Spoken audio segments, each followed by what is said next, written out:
2DGe here to bring you yet another beer review. Today we have Rocky Mountain Oyster Stout, the barrel-aged version from Wynkoop Brewing Company. Out of Colorado, and Denver, yes. According to the can, it's Denver's first. They started the craft beer revolution in the Mile High City, which I think to date has close to 100 breweries just in the city. And if that's not enough, just drive up the road to Boulder and you can find another 100 or so. I mean, it's just outrageous. Lucky. Yeah, we're getting there. Yet another beer from our Western tour. I know if you're on the West Coast, you're going west. Yeah. From here, it's all west. Mm-hmm. So we went out, and on our way back, stopped, picked it up. We're going to check it out now. So I'm not sure about Wynkoop's distribution. I know that, again, we don't get it here. Seems to be the theme, but I'm excited. We'll see if it's more of a marketing gimmick, putting the Rocky Mountain Oyster. I kind of hope so. Yeah. All right. If you don't know what Rocky Mountain Oysters are, go out to Denver, because if you go to, hey, what was that restaurant? If you go out to Denver Buckhorn? and go to the Buckhorn Exchange, you can get them. You can get your elk medallions, you can get it, you know. Or, good food, by the way. If you can't go there, just Google it. No, go there. Think of the fun. Make sure you put it on the image tag and then do that. All right, let's get to it.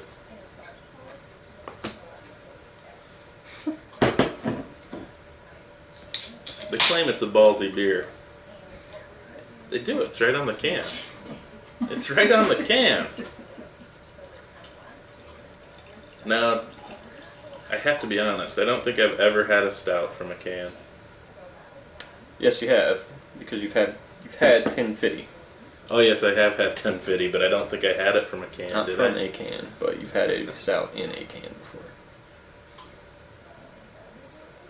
No, I thought that was draft. And you don't want to try it out of his? Okay. At least we don't have to cut anything. That whole part about not filling up past the flue.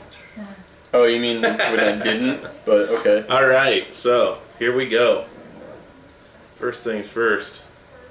Let's give you a look at that. It's real dark, black, poured. Yeah, I can't see through that at all. Poured kind of like what people would use to describe it as a motor oil. Not as thick though as some of your Russian Imperial stouts would be. There's a tiny bit of brown, just on more the towards edge, more towards just the very edge. Otherwise, you don't see through it. It's dark. I got about a finger ahead on mine. Nice tan head. Yeah, it looks like it's probably a good tasty. 7.8%. So the head shouldn't dissipate too quickly. But that is generally around the range that the head starts to not stick around as long.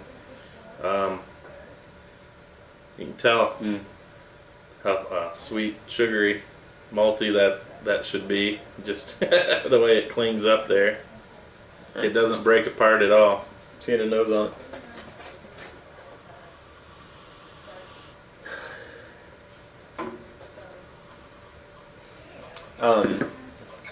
A lot of chocolate, like a dark baker's chocolate would be.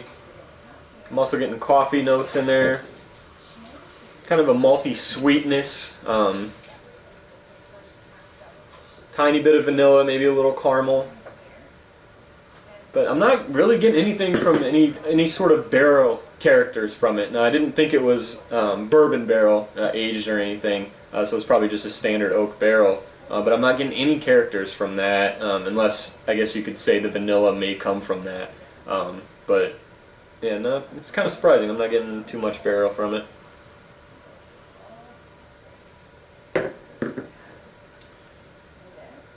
See, there's a hint of alcohol to it too. Yeah. I mean, Just kind of surprising for only being 7.8%. I'll tell you what. That smell milky? Well, you saying that it's having the higher sugar or sweetness content, would suggest that you should be getting a little bit of milk characteristics from it. It's not a milk stout, so it shouldn't be overly sweet. That's interesting, though. All right, Let's taste it.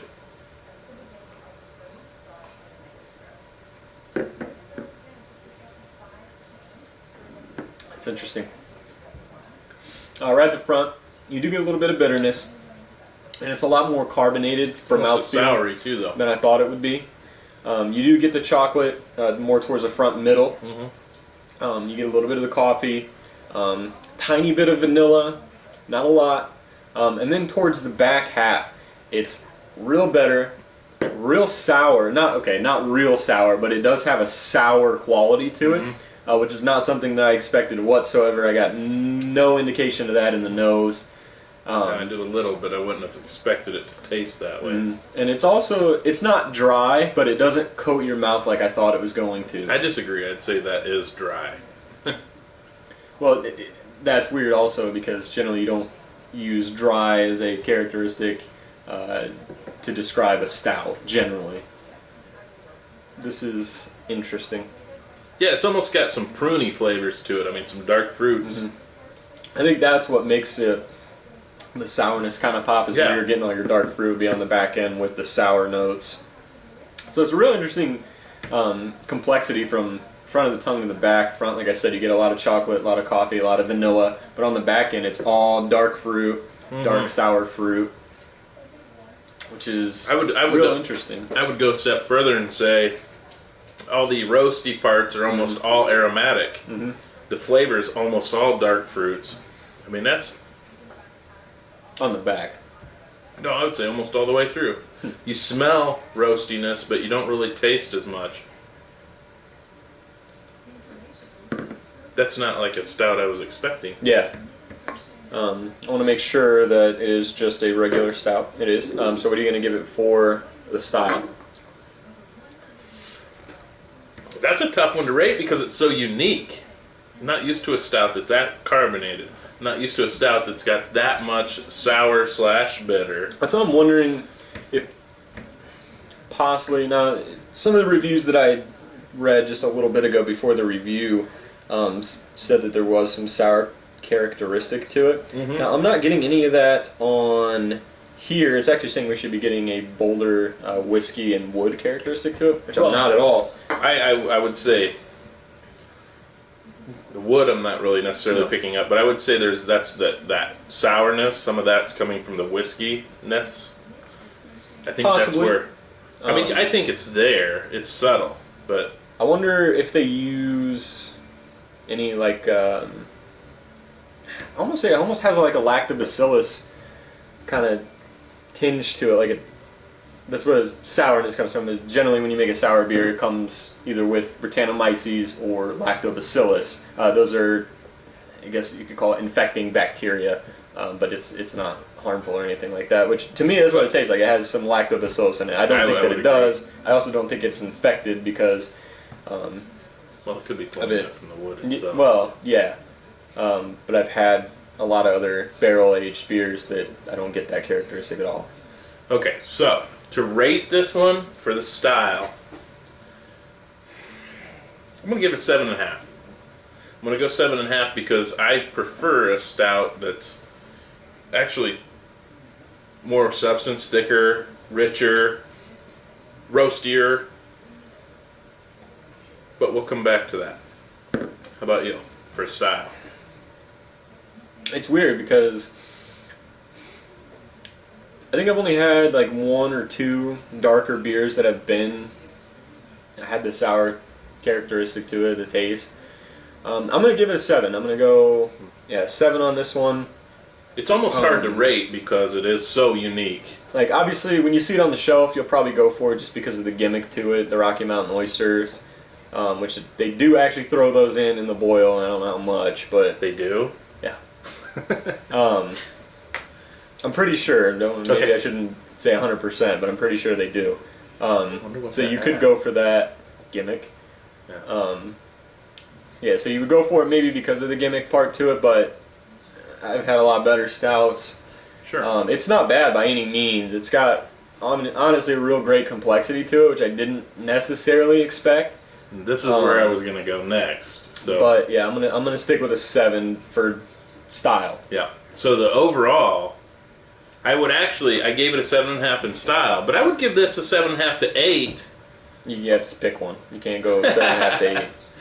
Okay, I'll stick with 7.5 because it's a really interesting beer. It tastes good. I think it tastes great, and the complexity is interesting, and I like that sourness. But if I wanted a stout, I would go with something more traditional, richer. But as a beer to drink, it's a great beer. It is a great beer. I'll stick with 7.5 on that overall because it's something that I could go to fairly often. It wouldn't be a daily or even maybe a weekly, but I would do it fairly often. I'll go 7. I'm not going to reward it for its complexity all the way because I don't know if the sour note is done on purpose or if it could have been some sort of infection. I'm going to say it's intentional. I'm going to lean towards that, but again, I'm not sure, so I'm not going to rate it as high on complexity. It is a good beer. Granted, when you think of beers that you drink all the time, most of the time you're not going to put a darker stout in there. Unless that's, entirely your thing.